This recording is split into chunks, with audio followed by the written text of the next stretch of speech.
after playing season 1 or season 1.5, I'm going to do a quick tier list. And when I say quick, I mean, let's do this pretty quick because it is fairly new season. So don't even bother with putting here because more often than not, you're going to throw. Adam feels great. Actually, I might put him in the not bad category. I think he's really good, but I still think his ultimate ability, like there's better ults in the game. You would much rather have, and mind you, I'm doing this very quickly based off of 1 day of ranked gameplay in Eternity and Celestial 1 and going off of what I saw from like the top players or what I saw from like multiple people. And I guess we'll also start off with like the newer heroes. Pretty much the thing I think he's not bad. I just think there needs to be more time. More players need to play this character so they can learn the rotations and learn his full kit and like combos and whatever it may be. Kind of same thing with Human Torch. I think Human Torch is not bad, mainly when he's in combo with Storm, but he's open most of the games and no one really played him, especially if like Storm wasn't banned. Now, when Storm was picked and this combo did happen, a lot of times like we were kind of flustered in the beginning because like the damage is insane. The Storm lasts 10 seconds,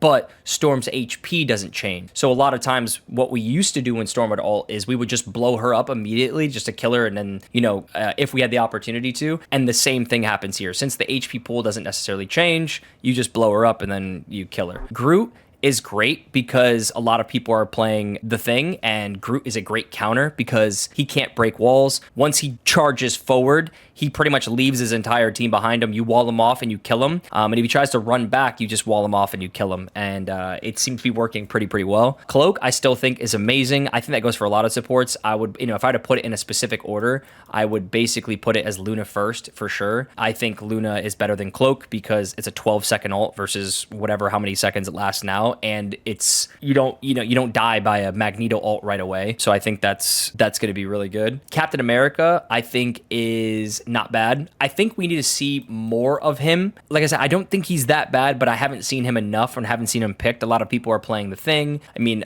you can't go wrong with Strange. I think Strange is still really amazing. Magneto is amazing right now. His damage is high. Namor is even better this season because of the Spider-Man and the Venom team up, which brings me to the next point. I think Spider-Man and I think the team up of Venom are great. I think when that team up happens, Spider-Man's getting that invincibility perk with Venom. I think it helps with the dive. It helps with the damage, and I know he's got a few extra like little buffs in here and there. So the combination of both of them, especially if you ban Namor, there's really nothing to help you deal with this besides this character, which is Winter Soldier, and Winter Soldier is going to be S tier because a lot of people play Loki, who is also S tier, probably one of the best healers in the game like this because Loki will copy Luna and he has the lanterns, but the only problem is when you have a Bucky will ult and he will get his resets off of Loki clones to then kill the rest of your team. When doing this efficiently in Celestial and in Eternity, this is just an amazing character. He does so much damage. His ability to, I wouldn't say 1v6, but if you have a healer with him and if he goes in the air and he knows what he's doing, he can get 3 or 4 of you and really change a team fight. We've seen it already happen. I want to say Hulk is great. I haven't seen any Hulks in this new season. Like I said, other people are playing different characters.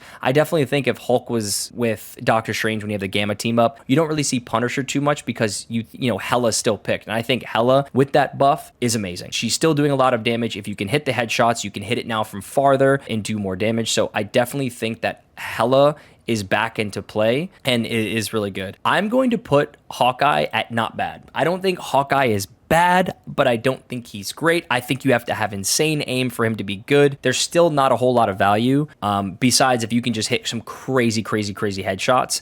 But other than that, it's kind of eh. I think Punisher is great. I think, you get the turret, the ult combined with Rocket. I don't think Rocket's that bad. The reason why I put the not bad category is if you have him on your team, you don't necessarily lose majority of the time. Like if you have a one trick Mr. Fantastic, you're like, he's going to be in the not bad category, right? I'm going off of like, let's say you pick it with not that much time. Could you perform a decent amount? And I think with all of these characters, the answer is yes, right? Like a Rocket he's not bad, but when combined with Punisher, he's definitely into that category. I would say Black Panther I'm going to put him in the great category. I would say in terms of Celestial and in terms of higher tier gameplay, if you know how to play this character and you play him very well. The only problem is if Loki is picked, this is where he's nicknamed the tickle monster. I don't think he's providing a whole lot of value. I would even say put him in the not bad category. A good Black Panther will carry. A mediocre Black Panther is just kind of whatever. But we have Psylocke. I mean, Psylocke, you can't go wrong, right? Psylocke is a great flanker, great damage dealer, just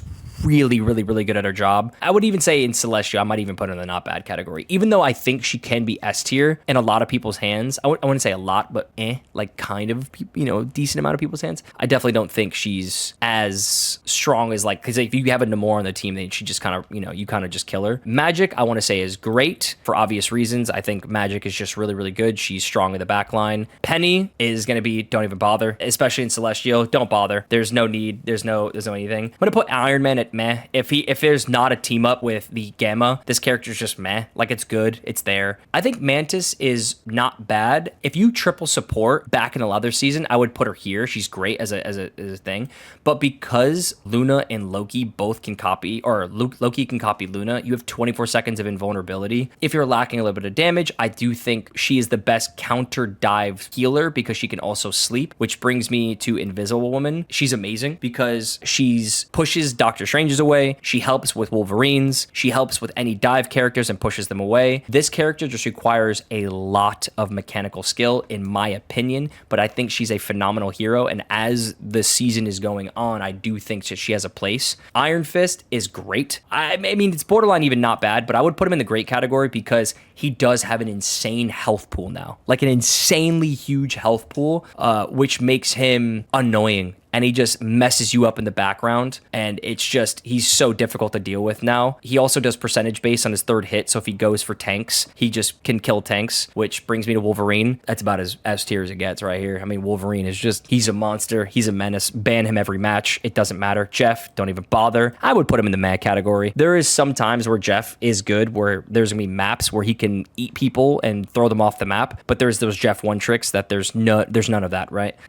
So it doesn't really do anything. Moon Knight, maybe in the not bad. I didn't really see Moon Knight get picked. I don't know how his ult will go as the season progresses, but I guess we'll just find out. And that's kind of like the main thing that made him was his ultimate ability, but triple support is not a thing. Loki's meta, so maybe this is good. I think Thor's not bad. I think if you have a Thor on your team, it's fine, but you'd much rather still have Magneto, and you much rather have Strange. And if you really, really want another tank, I think Groot, you would much probably Groot than anything because of the certain meta. And then Venom team up. Like, Thor is not really a pick unless you have a Storm, and I think Storm is great by herself. Her ultimate is really strong. Her movement is good. She does insane AoE damage. She's just a force on the field that just deserves a ban. Widow is not bad if you hit your shots, and I mean hit your shots, like headshots all the time, getting kills, being oppressive in the background. If you don't really hit a lot of shots and you're just a one-trick Widow, you're throwing on this character. If you play this character and you're hitting, you're going to do great, specifically with Mantis as well. But if you're just kind of hitting not that many shots, and even if you have, like, let's say 15 kills and like 9 deaths or like 7 deaths,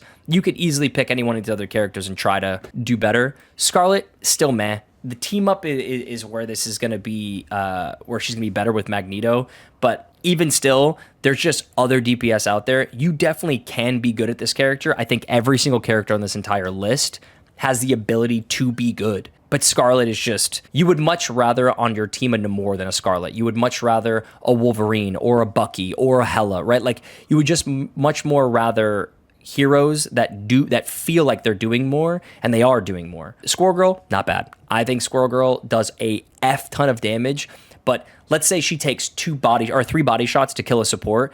You can do the same thing on Hela, but with 100% accuracy, right? So if you're blowing multiple people up, I definitely think this hero is really strong, but I don't think this hero is game changing.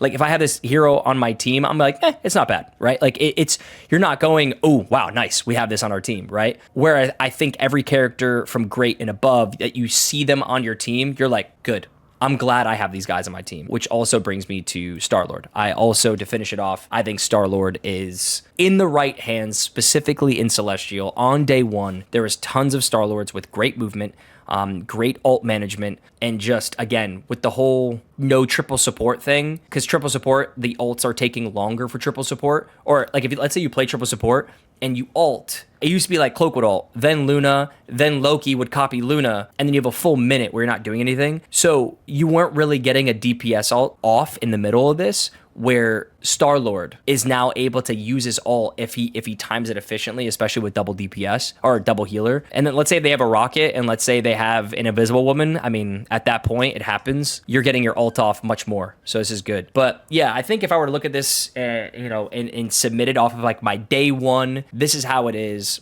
This is how I view it. Yeah, I think this is great. I think this is a great tier list. I mean, I would even say don't even bother with Scarlet, to be honest with you, and maybe even Jeff. But like I said, Jeff only provides value because he can throw people off the map. Scarlet provides value if there's a Magneto calling for it and you can combo with Invisible Woman. And there's Iron Man with Gamma, which is like, meh, like you get it. It's good. It's there. But the other two, like Mr. Fantastic, he's okay, but it's just And like Penny provides no value. Like Penny just, the other characters just outshine her in like every category. So I mean, this is my tier list. This is day one of Split 1.5. This is how I feel about it. I guess let me know how you guys feel about it in the comments and everything like that. If you disagree, let me know why. If you agree, cool. I like it. But yeah, that's it. Adios.